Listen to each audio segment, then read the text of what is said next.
Through the generous contribution of Dr. Lewis's family, we're very fortunate to be able to share with you these timeless recordings of Dr. M. W. Lewis, a self-realized American yogi. Dr. Lewis was Paramahansa Yogananda's first American disciple and dearest personal friend.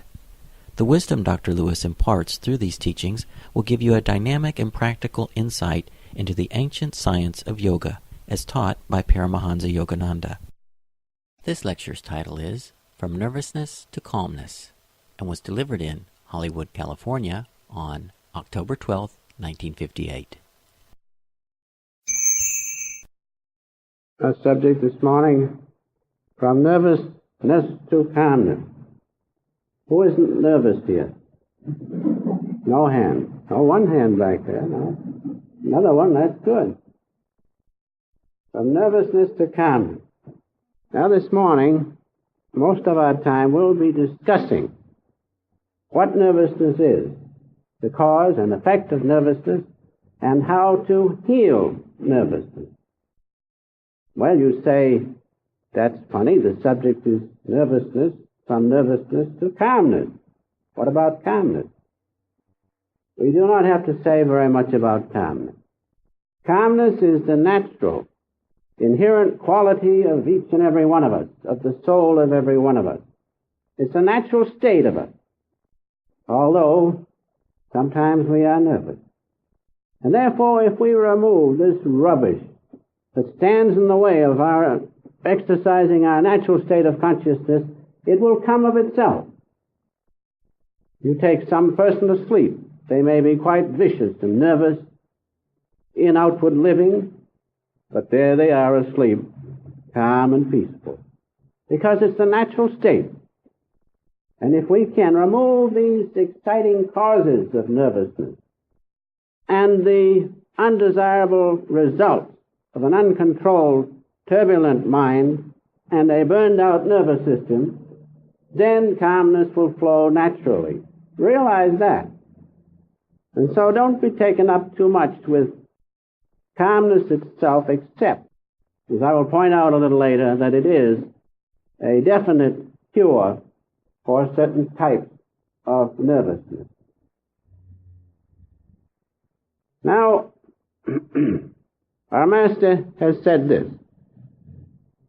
that nervousness is a state of being characterized by unrest and depression.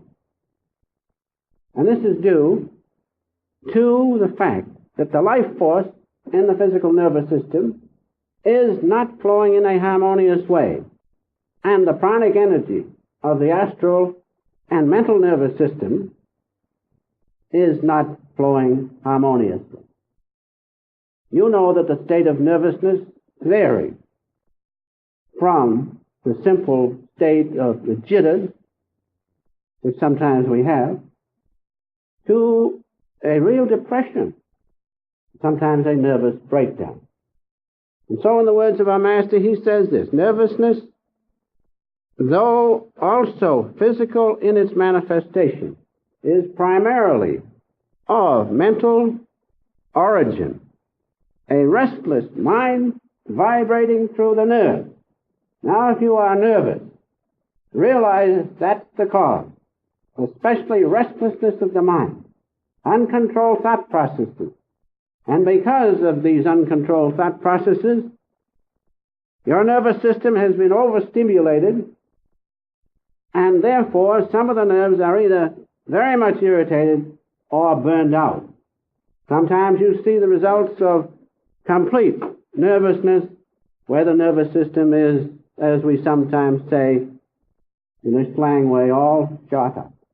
This is a fact. It is burned out because of this surge, so to speak, of this terrific voltage of life force, which at times is given off, especially in the state of anger.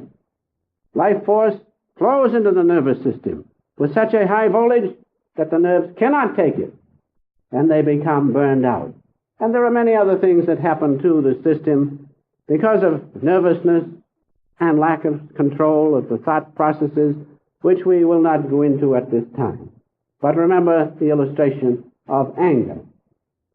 And so, as I have said, this nervousness may be of just a simple state of worry or even the jitters to a complete nervous breakdown. And you have seen in the different institutions the results of such happening. And so it is surely unbecoming to all of us to allow that to happen when we are children of God, made in His image. And as such, we should be anything but nervous. We should be fully calm. Now, I have said about worry. Worry. I have a little story to tell you about worry, because everybody worries, so you all must listen. This reverend said, a worried woman, "Can you do anything for my husband? He's worrying about money."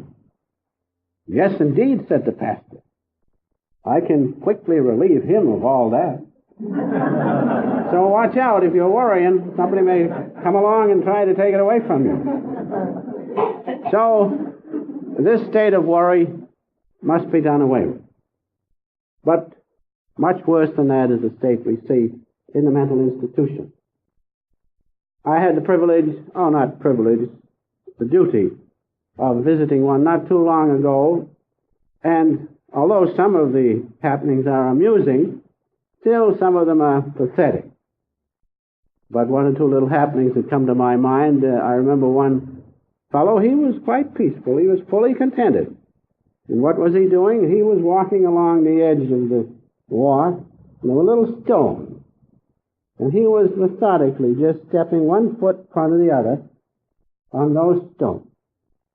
Perfectly contented. Another fellow he had a great big barrel in front of him, a huge barrel.